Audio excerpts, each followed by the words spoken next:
Coming to you from the Loading Ready Run orbiting underground moon base, it's the LRRcast.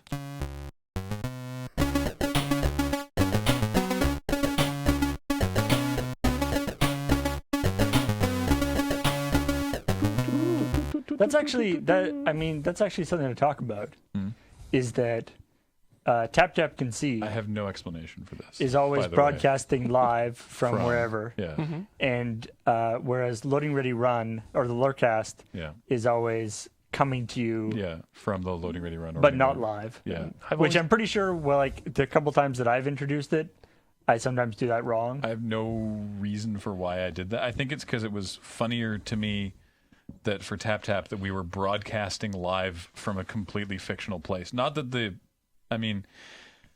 orbiting underground moon base is it's a real thing. It's just we call this the orbiting underground moon base. The problem is I have my own stumbling block to get over because I used to host a podcast where I started to broadcasting to you not quite live. Right. You did that once on this podcast, didn't you? No. I think I was told not to do that here. That is incorrect. I will bow to the will of the. I always remember was it the Larry Sanders show? Right. We'd always start with I don't think it was supposed to be a joke, but I always thought it was really funny because it would always start with live on tape from Hollywood. Right, live on tape. Which is a real thing. Live to tape is a very common thing, but it's just no editing after the fact. It's just like live on tape from Hollywood. Live on tape. So it's actually on tape. Hey, welcome to the LRRcast. Yeah. I'm Graham. I'm Ian. And I'm Paul. And James is on the engineering computer. And I appreciate that you waved, James. Mm-hmm. That's good. And we thought it'd be fun. I thought it'd be fun. Some people who aren't on this podcast thought it was a, quote, terrible idea. I mean, it was your suggestion, wasn't it, Paul? No, whose was it? Was it James's idea? James's suggestion. Anyway, James's idea was... He's like, you guys should do this. I'm not going to be in the podcast. Was to start a podcast without a topic. Because we were sitting around thinking for the LRRcast.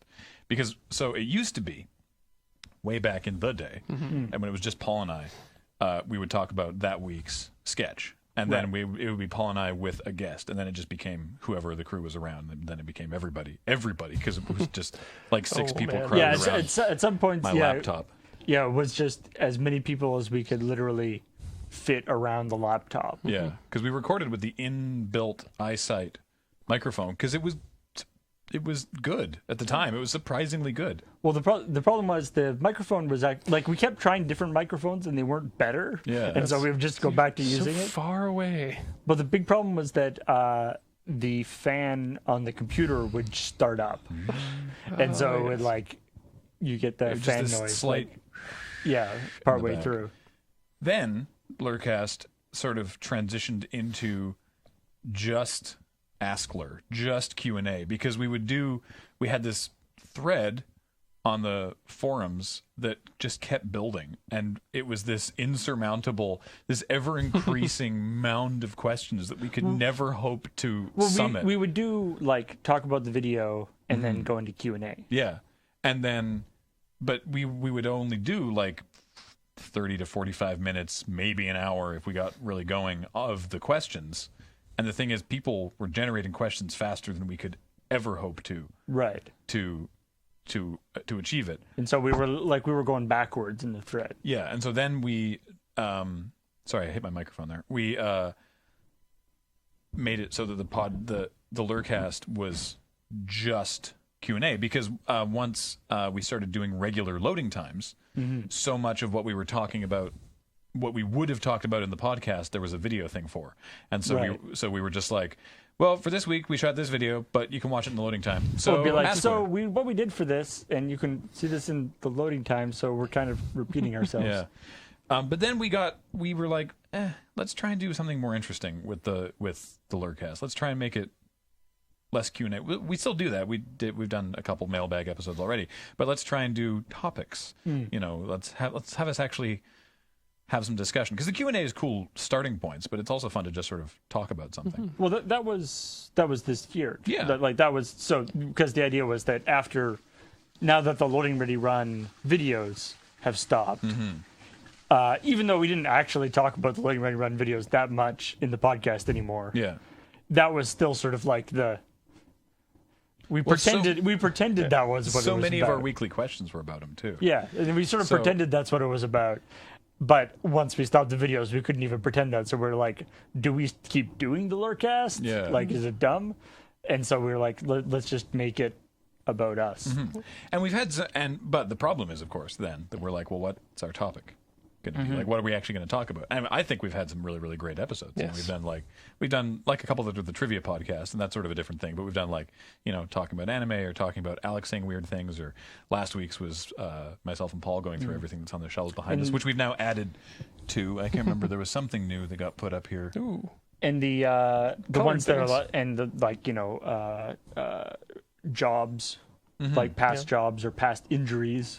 I think there's still more there, but it can be tricky to come up with new stuff week to week. And so James was like, well, just go in and figure it out. I think that works, actually. Start talking about whatever. To be honest, like a lot of my favorite podcasts out there are just 2 or 3 people sitting down and talking about whatever comes to mind. Yeah, that's. I mean, it's maybe it's a little odd that we do try. So because it's not easy. Why we do that? That we're like, no, we have to have a topic, because in the space of podcasts like this, where it is content creators who make a thing or various things, and then they do, and then and also a podcast, right? Like the people who make whoever also do a podcast. Typically, it is just, hey, what's up? This week we're gonna talk about whatever, right? They don't tend to go in with a lot. No. And I'm I would think that a Loading Ready Run podcast would be that, and yet it's nice to have like are. something to A jumping off point? a jumping off point or sort of a structure. And I mean, it's no surprise if you are a viewer of the podcast or listener that obviously we go off on tangents. Oh man, And- especially because we used to at PAX. We've now, for our own sanity, we now just do normal panels, which are Right. just 1 hour like everyone else's. But it used to be back before, like, of course this was before PAX got quite as big as it is now. But we would do like an evening with Loading Ready Run, and we'd get scheduled. We would have a panel at like 8 p.m. or something. It was And like 8 p.m. until It'd be like 8 to 9, but it was the last panel in the room. And so they would basically just be like, all right, you guys have from like 8 to 11. And we would just talk for like 4 hours. And it was fun. Don't get me wrong. It was fun. And I know that people who were there thought it was sweet. And I know that people who were not there are going to be bummed if they're now hearing that this was a thing that happened and is not happening anymore. That's a marathon. But oh man, it was so, because also then there was like then they'd kick us out and we go stand in the hallway for another hour talking to people as well. And the thing, like, and then that was when we would sometimes like travel around, like especially like PAX Prime, where it's pretty close. We have like 7 or 8 people up on stage, and then somebody would be like, can you go down the line and say like, the favorite game that you saw at PAX this year or something. Yeah. And so then you got 8 people all being like, okay. And then we Here's pretty an quickly anecdote. made the like no ask everybody questions. Yeah, it was please direct your question either to the group and one person will answer, or direct it to a specific person, because it got out of hand. Direct it nowhere. So what we're saying is we can ramble. So actually, I mean, that's something that the more direct LRRcasts, I guess, hinders somewhat. Not that I think it's necessarily a bad thing, because I do like when it's like, this week we're going to talk about old jobs that we had. But it means that you can't be like, oh, that reminds me of this completely unrelated thing. Right. Well, we still do that, I guess. Yeah. I mean, you try to keep it a little bit more under control, though. Yeah. And you try to like for instance, the jobs one. If you know that there's like 4 people up here or 3 people up here, then you go like, you don't want to say all the stories I have about jobs. I want to choose like the best 1 or 2 stories, because otherwise I'll talk for 40 minutes and then I'll be like, so how about you? And the person will be like, I had see a you later, job guys. once. Yeah, exactly. So apparently, just 10 minutes in here, what we talk about when we don't have a subject is podcasts 'Cause themselves. That's what we need, is more content creators. 3 white guys making a podcast about podcasting. Let me talk to you about tech. No, actually, sorry, just because you mentioned jobs, this reminded me. I don't think I went into it in the jobs podcast. Because we talked about Did we talk about working at the museum design firm? I don't think I did. We were never on the same one. On the same one, and yeah, I talked about the jobs that I talked about were pre museum design stuff. Yeah. So we just very briefly, for a period of time, myself and Paul and then Paul, because we had some overlap, worked at this museum exhibit design firm, and it was founded by people who designed a lot of the museum here in Victoria, and then they've done work on the what was the big one, the Hong Kong Museum of History, and they've done ones in Oregon and the Oregon Historical Society, something in Zeebuwing. Yeah, the Zeebuwing Cultural Center. Yeah, the Atomic Testing Museum in Nevada. Yeah, and these are all ones, not the Hong Kong one, but the other ones are ones that at least I had some small. The effort, Skirball Cultural Center, right, in L.A. I'm sad that I didn't get to work on the one at Head Smashed In Buffalo Jump. Oh. Yeah, that was before our time. Just because then you could say, "Oh, I worked on the museum at Head Smashed In Buffalo Jump," and people are like, "What did you just say?" The Morris connection Thompson there. Cultural Visitor Center. My mother's old hairdresser's husband designed Head Smashed In Buffalo Jump. The museum itself, the architecturally designed. Oh, cool! Because this firm designed the interior, the exhibits. The exhibits. There we go. It's in case anyone's curious, as I would be. Yes. That is the name of a place. Where a specific First Nations band. I'm not actually sure which group it was. I won't pretend to know. They would. It's basically a cliff, and they would direct buffalo herds of buffalo, not singular. Would direct herds of buffalo to this cliff. They would basically chase them so that they would jump off the cliff and fall, and if not kill themselves, at least mortally wound themselves, so that they could sort of early mass production in terms of look how much meat we have. Yeah, and basically the direct translation for this place name was Head Smashed In Buffalo Jump, and so that's what it's called in English now. I like there's a the comedian or humorist David Barry, very funny guy, but he there's a book called David Barry travels the world or whatever, he's going to different places, and literally there's a chapter on Canada, and half the chapter is just how funny he thinks Head Smashed In Buffalo Jump is. In southern Alberta, let's be clear, just in case you're wondering where. And he's like, "Ed, yeah, they do answer the phone Head Smashed In, can we help you?" Well, I mean, southern Alberta also has Medicine Hat, which is a great name for a town. Vulcan. Let's be honest. Yeah. I mean, you can't beat Spuzum in the middle of BC. It's weird. Yeah, Medicine Hat has never occurred to me as a weird name for a place. No, because it's just Medicine Hat. Yeah. But now that you've said it, I'm like, that is a weird name. If you put different intonation on it, it's Medicine Hat. Yeah, that's weird, but it's like, it's the town of Medicine Hat, Alberta. Medicine Hat. Because we've always heard it. What is a medicine hat? It's an Aboriginal headdress. It's a hat that was worn by a medicine. The medicine man, specifically, yes. It's not just like a hat that has aspirin and stuff. It would be good to have Beej on here, but there's a story about it in the town that's in all of the hotels that you'll get about the story of how the medicine man lost his hat. It's something to do with a flood, and then eventually the gods brought it back, and he got to be the medicine man again. Weird. Because the hat is actually an important part of the medicine manning. I believe so, yeah. The reason that I brought up working at the museum firm is because there was two things I wanted to share about my least favorite parts of working there. I actually really enjoyed working there, but the two things that were crappy was at one point they had this big uptick in staff because they had a big project they were working on. And a lot of my time there, I worked at the desk that would house a receptionist, if there was one. Right, yeah. And which meant that I also sort of ended up de facto signing for FedEx boxes or directing people when they came in, even though I was there to do graphics and stuff. But then they did get a receptionist. And so they put me temporarily in the printing room, which was a very, very small office. Yeah, printing room is charitable. I mean, it's printing room in that there was a printer in it, mostly storage closet. Yeah, it's a very, very small space. There was enough room for a very small desk that I could put my laptop on. And it would have been fine, except in addition to the giant plotting printer they had a blueprinting machine. This is architecture. Yeah, because this is stuff. So how is blueprinting done? I'm not sure exactly the full extent of the chemical process. The chemical process, but part of it, at least, is ammonia. A lot of ammonia.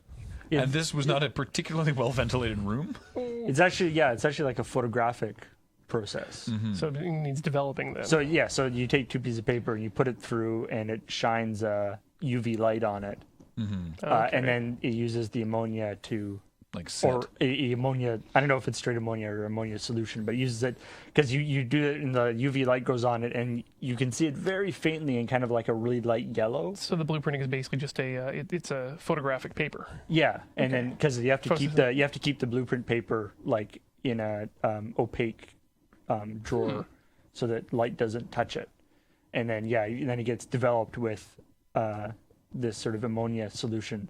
And it's important to note that this particular, like I made blueprints a few times. Yeah. And this particular blueprinting machine was not very good. No. And what happens when you have a bad blueprinting machine is you put it through and it comes out and you can't see it very well. So in order to make it darker, you have to develop it more. So you put it through again. Ooh. So you put it through like 3 or 4 times, which means more ammonia, which means more. So it got pretty. You ever want to feel like you got punched in the nose from the inside? Yeah, a big whiff of ammonia. And I was in the room with this machine. I don't feel bad about being made to sit with the copier anymore. Real quick, James, the camera's muted in XSplit, right? This is just a weird thing because I know there's a mic plugged into the camera, which there isn't usually. And so XSplit would be recording the board and the microphone. This is fascinating information for those of you at home. It might be what? Well, I see gray, or I see the bar underneath the... Here, Paul, tap that mic by your leg. I don't hear that. Well, I wouldn't hear that. You wouldn't hear that. Do it again? Well, just mute it in XSplit. Just mute the camera. If you right-click on the camera... Right-click on camera and go to source, and there should be a little... If there's a speaker with an X, then we're fine. Okay, then we're sweet. Right. And you all got to hear weird technical stuff. So the second thing, speaking of random background noises, this was the second thing that I really disliked, was the conference room. So this was a third story of a building downtown, and the conference room had a skylight in the top, which was really, really nice. Actually, there's an old video we shot there, the prepared interview with this guy Tippy, who was in a couple videos at the time. He's like doing a job interview, and I submit the job interview on tape, and it's pre-recorded, but then it starts kind of talking to him. Anyway, he's sitting in that room, and this proved actually to be a little annoying during the shoot of that. But there's a skylight, really nice conference room skylight, because it's an interior room. So there's no windows. But I'll tell you what we have downtown is seagulls. And so they would, stand on the skylight or sit on the skylight or flap around or have fights on the skylight, have turf wars, all of which would have been tolerable if they would shut up. But instead, it's constantly. It was always, I always remember because it was a peaked skylight. And I don't know what it is, but like maybe it's like the reflection on it or whatever, but it was at exactly the right angle such that seagulls thought that they could land on it. Yep. But they couldn't. Yeah.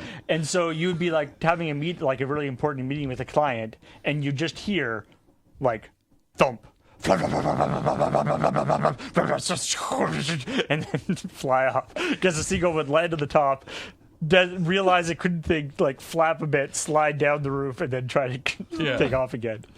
So the reason that all the buildings in like downtown Victoria have big like spikes on their roofs to try and stop there's a lot of seagulls. The reason I bring that up is because there's this poster campaign that bugs the shit out of me.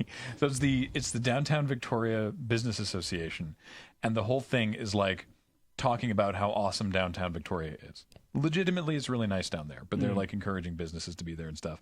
And it's like these posters about why downtown Victoria is so cool. And it's the dumbest campaign ever. Yeah. Because every single poster bugs me in some small way. One of them is like, I love that I can walk to Seattle from here. And it's like, well, you don't.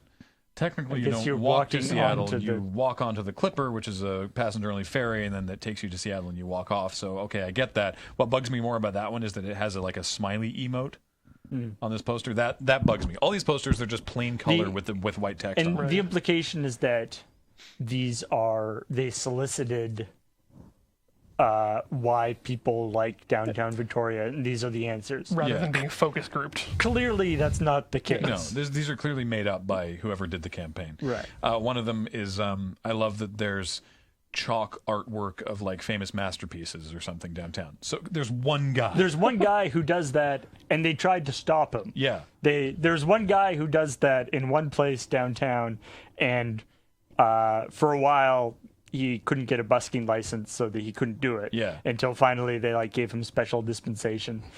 And then it's mentioned like he does I can't remember the artist, but it's like a girl with a pearl earring or whatever. Is that Monet? He does a. It's an really astonishing nice. rendering that he's doing this in sidewalk chalk. It looks amazing. It is photorealistic to the painting. It's nothing like official though. It's just like that guy could just stop doing it at some point. In which case, and like you said, they tried to stop him. Yeah. And then one of them was, I love that I can hear seagulls on my conference calls, and I'm like, no, you fucking don't. Yeah. Anyone who says that is lying. Clearly, that person has, or maybe they've been in like one conference call and it hasn't been that big. And they're an like, issue. oh, seagulls, you must be near the seaside. That's neat. No, it is bullshit and it sucks and it is the worst and it is not a reason that you should move your business to downtown Victoria. Actually, as a person who actually had a person working in downtown Victoria while I was working in Alberta and doing conference calls with them, we couldn't hear the seagulls. What we could hear were seaplanes. The constant droning. Depending on of where you are, seaplanes. then that is also an issue. Yeah. Because one of the runways, I say runways, we have a harbor here in Victoria. It's called the Inner Harbor because it's very well. If you're a seaplane, it's the very ocean well, is your runway. Yeah, it's very well protected. But technically, they have 3 different runways in air quotes that they use. So that they know that 2 planes aren't going to try and land or take off in the same area of water at the same time. And that like boats won't be going through it and stuff. And so one of the approaches to Victoria to the Victoria Harbor involves the plane flying very low, actually right over top of the building that the museum firm was in. Right down over Market Square downtown. So you can be in Market Square and then just there's this seaplane comes very, very low. Right over top of actually, if you are curious what Market Square looks like, there's a movie. They filmed Bird on a Wire. They filmed a bit of Bird on the Wire there, but in Rumble in the Bronx, in Jackie Chan's Rumble in the Bronx, there's a scene where Is there a scene in Market Square there? Yeah. Oh. Where someone rides a motorcycle. That's Bird on a Wire is the one where he rides a motorcycle through Fanton Alley. There is a bit of Rumble in the Bronx, I thought, because it was shot in Victoria and Vancouver. Which is obviously not the Bronx. But anyway, someone drives a motorcycle into Fantan Alley, which is an alleyway between Fisgard Street, which is what Chinatown is on, and Pandora, which is a block away. It's really cool. It's like this incredibly narrow alley with a bunch of shops in it. Filled with Chinatown. Yeah, really, really cool little shops. It's a neat place. So there's Fisgard Street and then Pandora. And then between Pandora and Johnson is this Market Square area that we were talking about.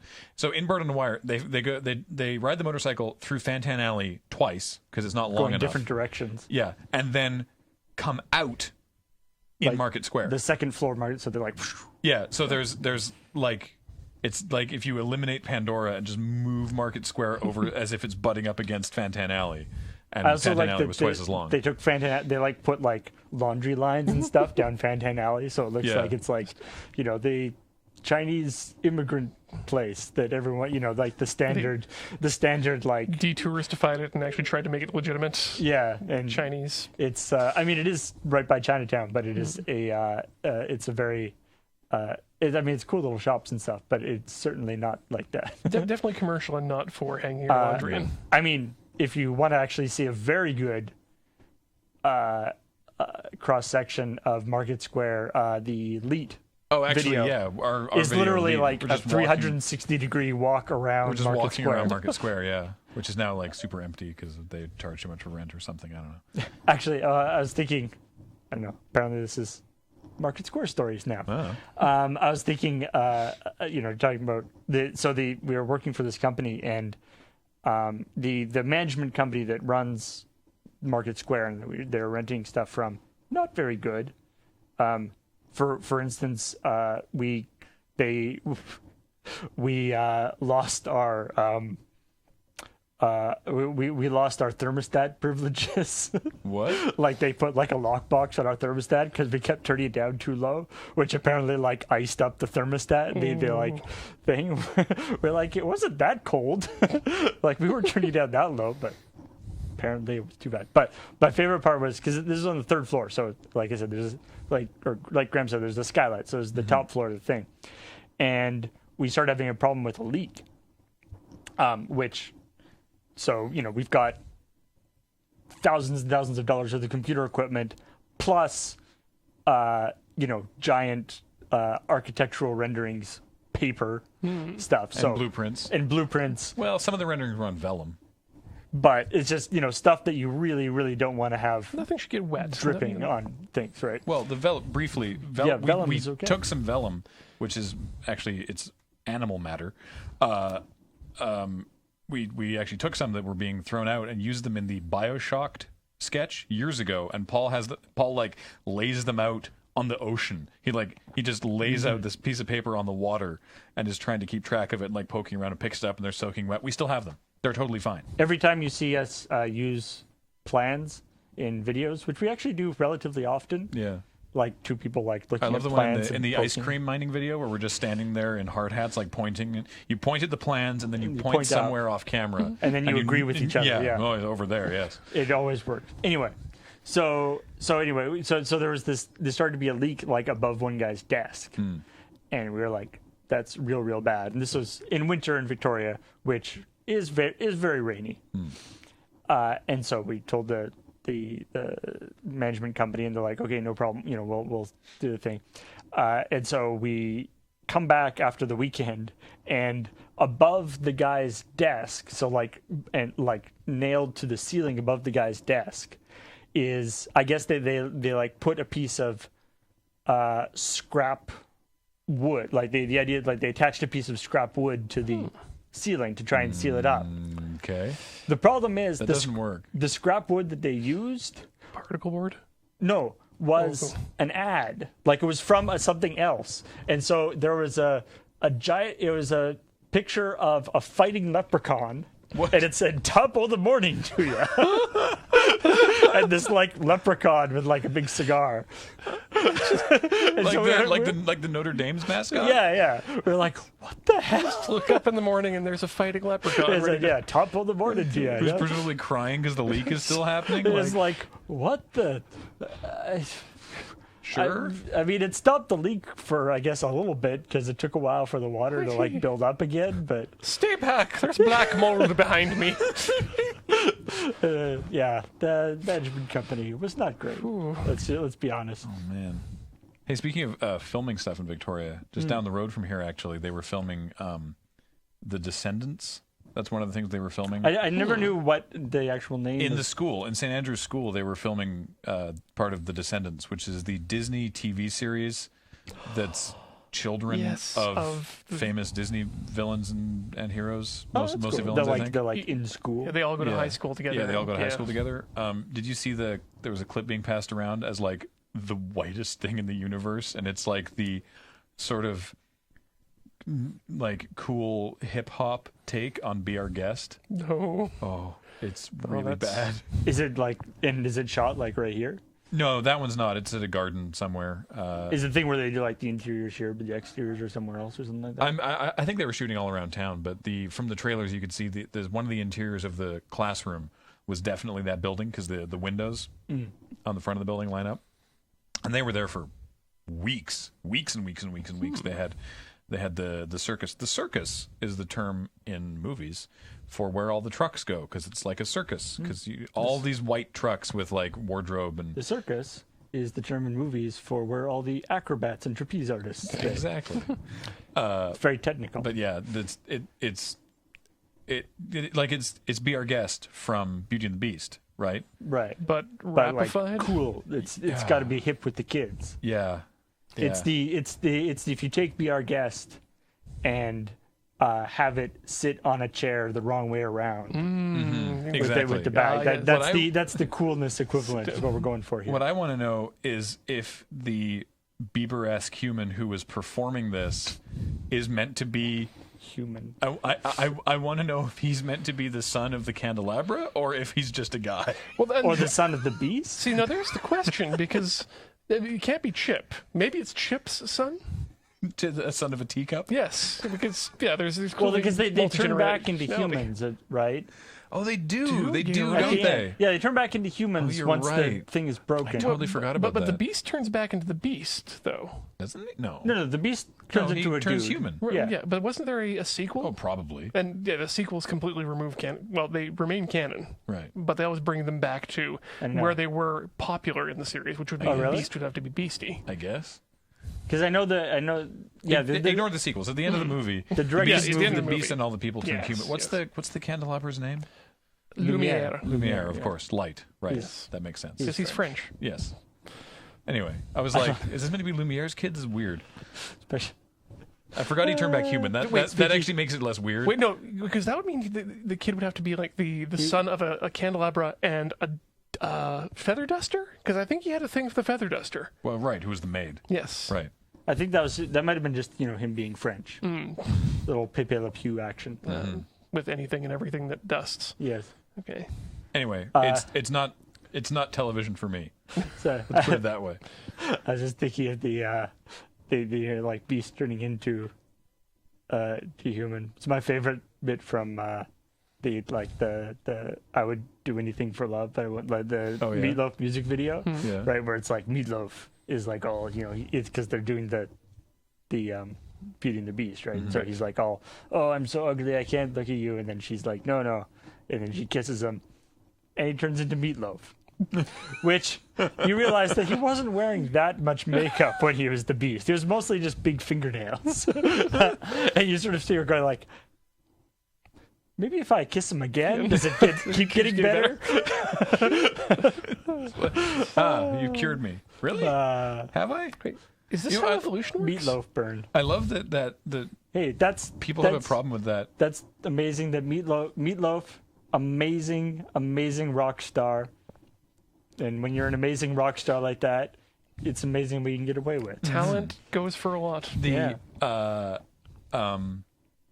That song, I love, when people are like, I would do anything for love, but I won't do that, is the refrain. And they're like, but he never says what that is.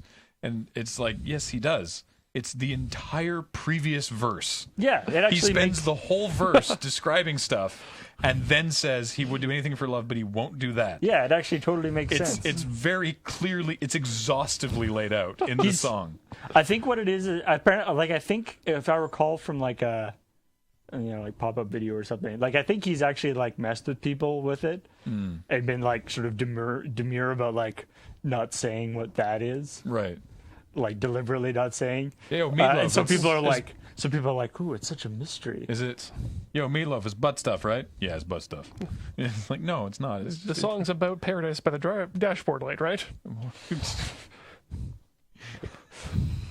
Just goes on too long. No, I won't do that. Reference an Arrogant Worm song, actually. Oh, really? There's a song just called.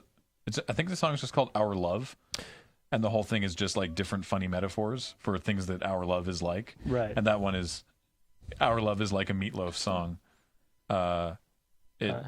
Starts out well, but then it's way too long. Right. Like a bat out of hell, it all goes wrong. Our love is like a Meatloaf song. I like that there's like 3 or 4 different versions of "I Would Do Anything for Love," because depending on depending on how long people are willing to listen to it. Like there's the music video version, which is the shortest version because they had to actually film it all. Right. But then the video, the version from like the album is like 10 minutes long or something. There's like a bunch of extra. The 12-inch mix. Yeah, because it is like the actual song, like or like the Meatloaf's part of the song shall we say, the meat of the song if we must, is like 2 songs long. Like it is a long piece. And then just when you think it's done, then the woman's part comes in, and that's at least another song worth, if not more than another song's worth. It is a long friggin' song. I guess I never got that far. I never even knew there was another vocalist. Yeah. She comes in right at the end. It's like you're expecting Meatloaf Yeah, to go and back. then- Well, you because think it's the end, but then it keeps going. Because then it's like, I would do all these things for love, but I won't do that. And then she's like, so And you'll then do she's this like, and so do so that? you it's like, will you do this and this and this? He's like, yeah, I'll do that. She's like, will you do this and this and this? He's like, yeah, I'll do that. Will you do this? I won't do that. Yeah, I'll do that. And she's like, well, after a while you'll forget me. He's like, no, I won't do that. Weird. Yeah. I remember it blew my mind in high school how different the album version to the music video version was for My Name Is by Eminem. Ooh. Like not just censoring, but completely rewriting large sections. And it happens a lot in some of his other ones, but it's like there's like totally changing lines in there just because if they censor it, it doesn't work. Like if we bleep out half this line, the context is still there, right? Or it's either like if we bleep this word, enough context is still there that it's bad, It's still offensive, we bleep all, or in a different line, if we bleep all the necessary words, then it doesn't work. It's not. It's like this is an instrumental now. As a kid who never had cable, lay out some of it for me, if you can remember. So it was, hi kids, do you like Primus? Really? Want to see me stick 9-inch nails through each one of my eyelids? That got through. Want to copy me and do exactly like I did? Try something and get messed up worse than my life is instead of fucked up, of course. My brain's dead weight trying to get my head straight, but I can't figure out which Spice Girl I want to impregnate. That was still fine. That changed differently. So fine. Yep. That one did change. But there was like Can't figure out which Spice Girl I want to hug. Got pissed off, ripped Pamela Lee's lips off, kissed her, and said, "I didn't know silicone was supposed to be this soft." Instead of the album version, which is got pissed off, ripped Pamela Lee's tits off, and smacked her so hard I knocked her clothes backwards like crisscross. Huh. It's a completely different line. But still very offensive. Yeah, but it like still rhymes, right? Yeah, like I don't know if that's like the one they changed it to is that much better. Ripped her lips off is still pretty bad. It's certainly less funky. Yeah. I mean, especially ripping the lips off and then kissing them. Yeah. That's just weird. And then it's completely different line. And why did they cut the crisscross reference? I guess because he's hitting her, I guess. Crisscross, yeah. You'd rather not have that. Crisscross is a swear. You can't say crisscross. There's a gentleman's agreement in Nashville not to mention crisscross. What was the other one from later in the song? It was no, can't remember. No. It's pretty amazing. The total. I remember one time it was just like some random thing I saw in Much Music which is the Canadian MTV, or sort of, but which I've just found highly amusing. I think it was like Kid Rock or somebody gets up on is doing like a live show, gets up on stage and starts playing a thing and everyone starts cheering and he's tuning up his guitar and kind of noodling a little bit and does like the intro to the song and everyone's cheering and stuff, and then he goes, and the moment he starts singing, the audio just like cuts out for 30 seconds. Oh, no. Like clearly there was like a 5-second delay on it or something. It's just like, I guess the song starts with a massive amount of swearing.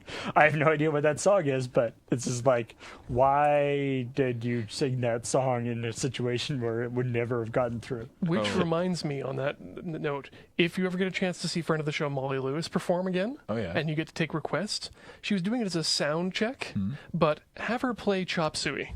On the ukulele. I kind of want to see that. That is spectacular. Kid Rock performed. You were talking about Kid Rock, right? I believe so, yeah. Yeah. Kid Rock performed at WrestleMania a couple years ago. He was like the musical act at WrestleMania. And it's telling. I'm surprised that Kid Rock hasn't gotten in there and done some, you'd think wrestling. You'd think. But it's amusing that even the crowd at WrestleMania, it was not that into Kid Rock a couple years ago. there was, I can't remember what song was he singing. Was he singing Cowboy? He was either singing, he did a medley. So he was either doing Ba What to Ba or Cowboy or something. But there's a bit in the chorus where, he did a line of the chorus and then put the mic out to the crowd. Oh, that's bad. And there was just no response. Ooh. And it was just like, this crowd is not into this. They are not singing along with you, Kid Rock. They are going to get a beer. Ooh. Yeah. That's tough to come back from. Yeah. Well, they always have a musical guest at WrestleMania, and almost every time we're like, they always misstep on it. Well, for me at least, I like to think that I can be like, this is not for me, but I understand why they have this person at WrestleMania. Honestly, in that instance, I was like, I'm not super into Kid Rock, but I can see why WrestleMania would have him. But that ended up not being the case.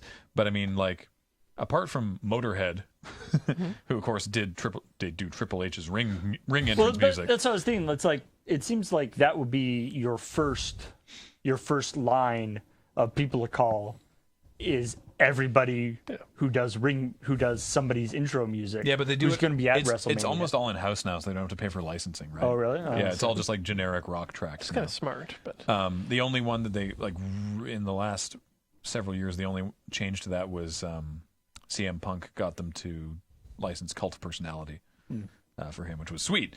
But they never had that performed live that I'm aware of, and that was replacing a track of his actually that was by Killswitch Engage, which was not a good track. But anyway, they should just start trolling people and get like, get some like little indie bands and stuff to come up and Tom Jones, little indie bands like Tom Jones or Tom Jones. Yeah. Yes. Or fun, not like little indie bands, but just like bands that are not in any way associated with wrestling. Lem? Yeah, bring up Lem. Steal My Sunshine. Oh, Len. Oh, Len. Yes, sorry. Len, that was a weird album. They would be. Have They you ever could listened to actually. that album? They could actually get into wrestling. Actually, So I wouldn't be that surprised. So, Steal My Sunshine. You've assuredly you've heard it. It was very popular, again in high school, and it was like this very poppy like summer jam, right? That was in no way indicative of the rest of that album. Really? Yeah, Jared and I actually both bought the album, and we were listening to it, and we were like, "Is this still Len?" Because the rest of it is like a rap album. It was mostly hip hop, yeah. With like just a whole. There was like the second track was called "The Cryptic Souls Crew," that was just a ton of because they're Canadian, a ton of Canadian rappers and hip hop artists laboriously introducing themselves. Wait, was Snow in there? No. Snow is not in the Cryptic Souls Crew. That's always the problem when you have like the pretty big rap crew, is that you do have to sometimes, especially like sometimes like at the beginning of every song, where they do like the shout outs at the beginning of the song, and it's like the song is like a minute into it already, and now finally we're through all the people talking about who all is here. Well, there was so many people. This is the entire song, and there were so many people. They only had 2 lines each. That usually consisted of them spelling their name. Like one of them, there was a rapper named Obi-Wan, and so his whole thing is it's the O-B-E, the O, the N-E. It's the man that you think of. And when I step inside, the place to be, all the ladies fall in love. That's it. That's all he has. That's his whole bit for the song. Maybe they had a lot of problems with like, when they had like articles written about them and people spelt it wrong, and so they're like, okay, let's just do a song where everybody spells out how to spell their name. But it's funny because the brother and sister vocalists who are in "Steal My Sunshine," they're not in this song. Right. So it's like a totally different. Yeah. See, and this is the problem I had with the album is I couldn't get past their flagrant disregard of motorcycle safety from the video. The weaving back and forth with no helmets. No helmets. Yeah. And so like the rest of the album is just a rap. The album version of that single, though, has one of my favorite, like, random lead-ins ever. Have I told you about this? No, I don't think so. I love that bit. Yeah. There's the sample at the beginning. They're like, boom, with the wood block hit, and under that on the album version is 2 guys just having this conversation. Right. And they're like, here, let's do it. Okay. Hey, Yeah. Have you seen Mark lately? No, I haven't really talked to him, but he looks pretty down. He looks pretty down. Yeah. Okay. Well, maybe we should cheer him up. Oh, okay. Does he like butter tarts? Yeah, That's the beginning. It's actually what do you suppose we should do? Oh, what do you suppose we should do? And then the first guy's like, does he like butter tarts? I was lying on the grass. Like it just goes right into the song. It's so weird. Well, that's more Canadian because I'm led to believe that butter tarts are a very Canadian dish. Too. Are they? Really? Well, they're sort of a UK or like an English thing. That we've but along with Nanaimo squares, they're sort of that. Nanaimo bars. Yes. You're not from here. Are they bars here? Yeah, they're Nanaimo They're bars. squares, but they're called Are bars. they called Nanaimo squares in Edmonton? Where I'm from, we call them squares. Weird. Yeah, because but they're still called Nanaimo, though. Yeah, yes, and they're but very. Nobody knows where Nanaimo is. They're just like, this is this far off place called Nanaimo. I don't know. It's somewhere out east. Mythical land of Nanaimo, where they eat 7 potatoes. Yes. Nanaimo, where they eat incredibly rich butter and chocolate and coconut stuff all the time. I can't remember where that joke came from. You'd appreciate that joke. Nanaimo? Yeah. I created that joke. No, we had this years ago. Oh, really? This was in one of the, when we went to Nanaimo, one of the road trips, someone said that. Like Nanaimo means 7 potatoes. Was it Jer? Yeah. It's the one time I've been up to Nanaimo here in the car. I was talking to Corey, Nanaimo. Welcome to 7 potato. Yep. So there you go. There we go. Is that what that means? Or is that what that is? Nanaimo, 7 potato. Oh. Yeah. All right. So there we go. Oh, we gotta, by the way, I know we've talked about this on the podcast before. We have to catch up on the YouTube channel that does Japanese commercials. Yes. Because when Kathleen and I were there, we would watch TV and be like, sort of taking personal bets on whether or not a given commercial would be in the roundup. Mm-hmm. Like, is this weird enough to show up in the thing? Have you talked about this channel yet? I think we've mentioned it. I feel like we mentioned it on one of the podcasts before. It's yeah, we have. It's JPCMHD, which stands for Japanese Commercial Movie HD, and it's this guy does. I assume it's a guy. Actually, that could be completely false, but this person.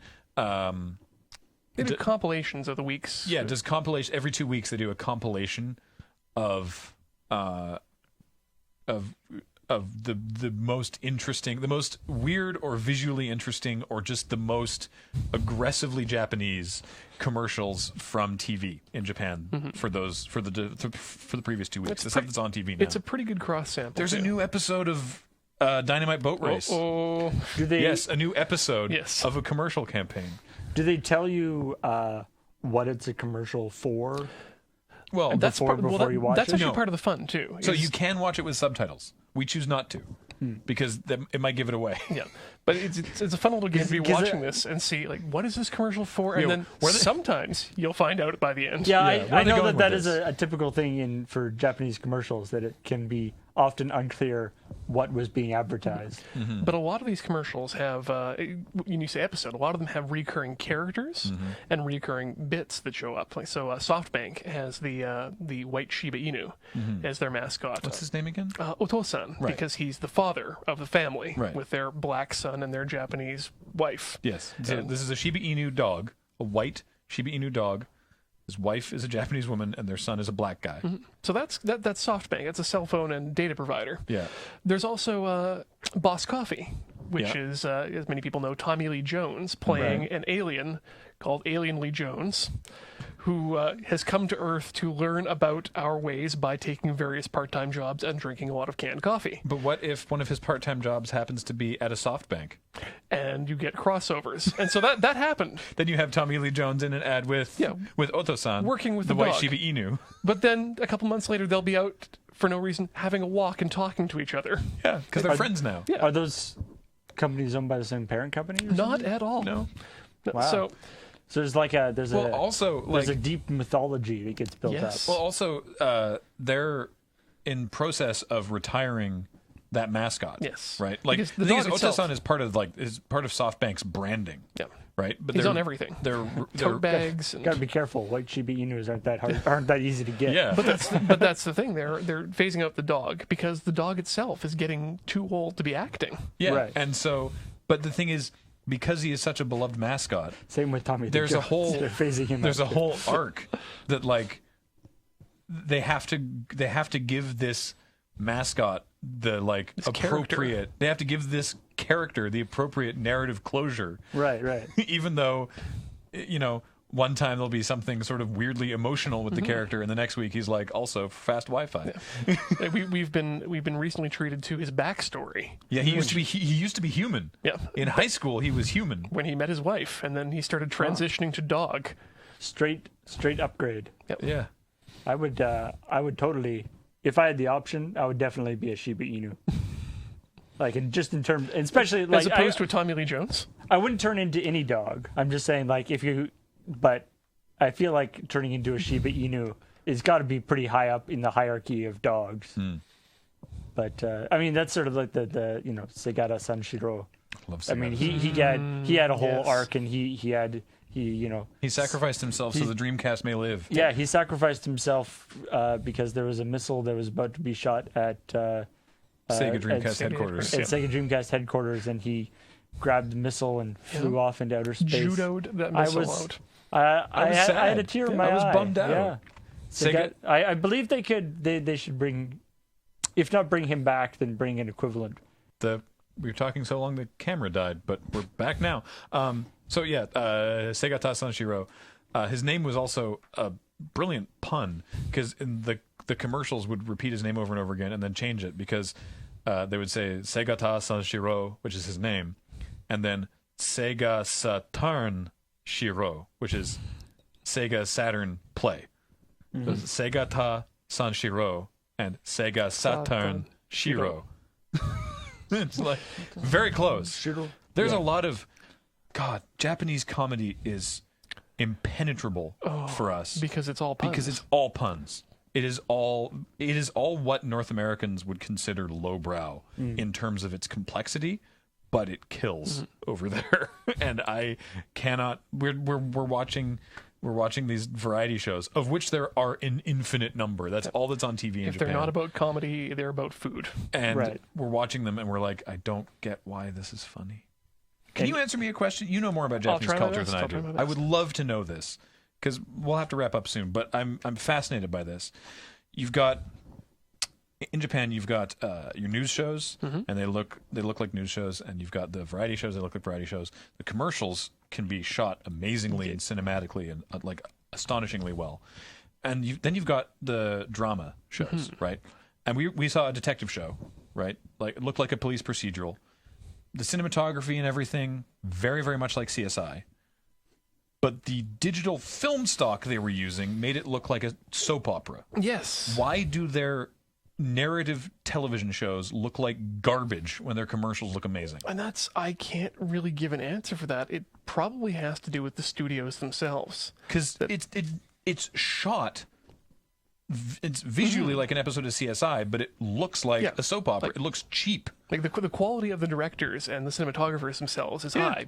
They know what they're doing. Yeah. I think it literally is just equipment. That it's not. It's cheaper not to upgrade. Part of the soap opera style is a certain type of lighting and stuff too, which might be because do they have? It just looks like it looks like they took any random consumer level digital handy cam, super high frame rate, and then put it on a jib arm and a cool slider and everything. Like I said, the cinematography, the way the camera moves, the way it's framed is all really, really good. It just looks like it was shot with someone's handy cam. Well, I mean, to be fair, they're in Japan. Where are they going to get high quality video cameras? That's true. It's baffling. Yeah. I just found it very, very.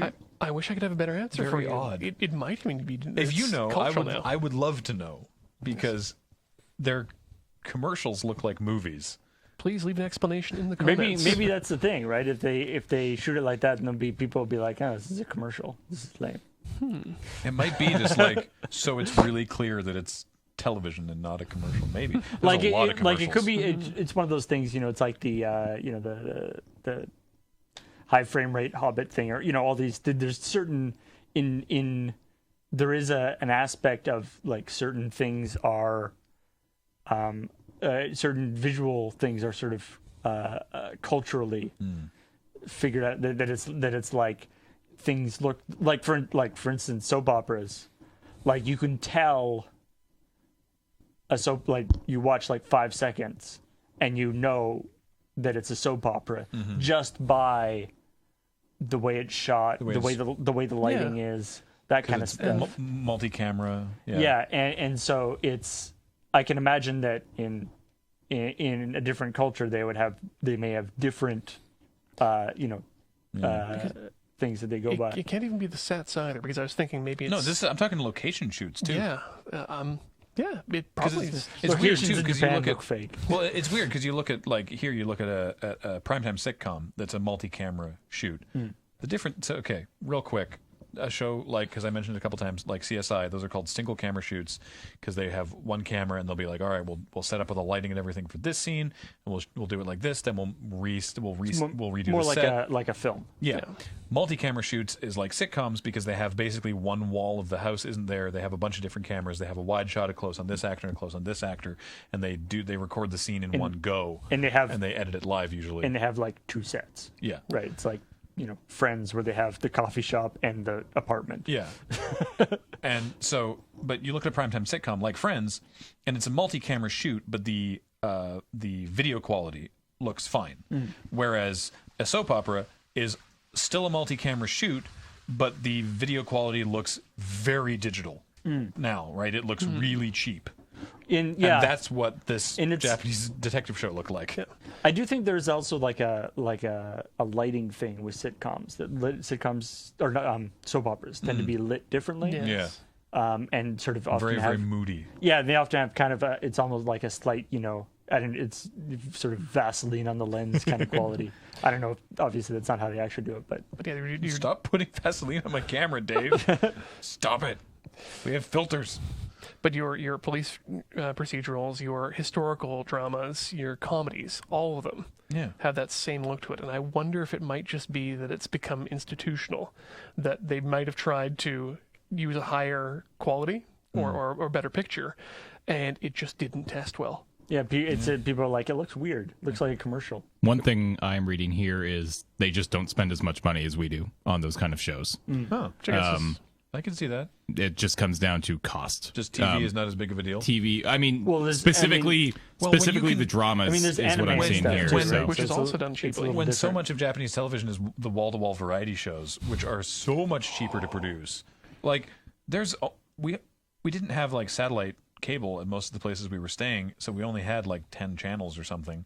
And certain times a day, every single one of them was the variety show that they have, like, a panel of 10 people, and they're like, now look at this dog, and everyone laughs. You can always tell. Yeah, you can always tell. Like if you're watching, stuff on YouTube or whatever. It's like to turn if you don't have like the audio, to turn a regular show into something that looks like a Japanese show. Take the regular footage and then just put a picture of somebody laughing in the corner. Yeah. Or someone reacting to it. What actually I loved was the news shows that had like ridiculous sets. All their talk shows have these weird sets, and the news shows have weird sets have a lot of depth to them and like staircases and stuff in the background. And then instead of graphics, they had lots of physical objects. Right? It's like here's data about the forthcoming election that I've put on this wheelie whiteboard I just brought in with me, or like here's some information about this volcano on a like trifold poster board that I stole from my son's science fair project. And then when I peel the front part off, you can see what the volcano looks like now. And we're like, did you make this earlier? Yeah, it's like overlay graphics are cheaper. Arts exactly. And that's the thing. It's cheaper and it looks better, and it's so alien to be like Japan, technology, the future, like the bullet trains and the amazing stuff that they make, and like God, mobile games are insane over there. And then there's like a guy on the news talking about like an active volcano that people in a region need to be worried about, and he's like, this is what it looks like now, and then when I laboriously peel off this Velcro section, here's a vinegar baking soda volcano to demonstrate what it looks like. It's like, I mean, not literally that obviously, but it's like it's why is step away. This is the nightly news. Why is someone wheeled in like a thing with construction paper stuck to a pegboard. It's like the anti-CNN, basically. It's really weird. Right, yeah. Anyway. Well, I think that went well as an experiment. We can certainly talk about stuff. The real question is going to be, what the heck are we going to actually like call this episode? Be like, stuff. Stream of consciousness? Mm-hmm. James has an idea. Shooting the shit. Yeah. Shooting the shit. But it's going to be... Can we say shit on YouTube? But it's like, it's one of those things where it's like, you know, we've talked about a lot of stuff, but if there's, you know, if like 6 months down the road, somebody is like, what were they saying about that Japanese news show? They were saying something in a podcast. Which podcast was that? It's going to be very hard to find it. Then we need to introduce my second favorite thing about podcasts these days: follow-up. Ooh. Yes. Ooh. We never do that. Mm-hmm. Interesting. Well, do we have the infrastructure to follow up? James is shaking his head. I think we can't do FU on this podcast. Okay. So Someone's going to have to follow up for us. Just send me a list. Be like, this is everything you talked about, and here's the answers to all your questions. And then it can be like, well, someone's given me this list. Here we go. Alrighty. Even if I don't even care if it's factual. I'm not going to check, obviously. No. There we go. If we checked it, then that would defeat the entire purpose of somebody doing all the work for us. Yeah. Duh. All right. Anyway, until next time, this podcast has been brought to you by you and your kind support of our Patreon. Patreon.com/LoadingReadyRun, which supports not only this podcast, but also Tap Tap Concede and Magnum Rewatch and Fight the Future and all the other video content we do as well. So check that out. We appreciate it. And we'll talk to you next time. Subscribe to the YouTube channel. Yeah, do that. That's yes. the thing. That's cool. Like, share, and subscribe, Push the says the button. YouTube personality. Yes. Yes. Or all the other things. Favorite? I don't know.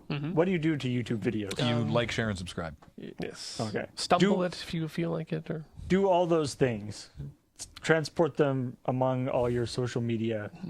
put us into a hypertext link up and distribute it amongst the webs. Put it on your GeoCities page. Yes. Yeah. I hear that that's going to be big. Web pages are cyclical.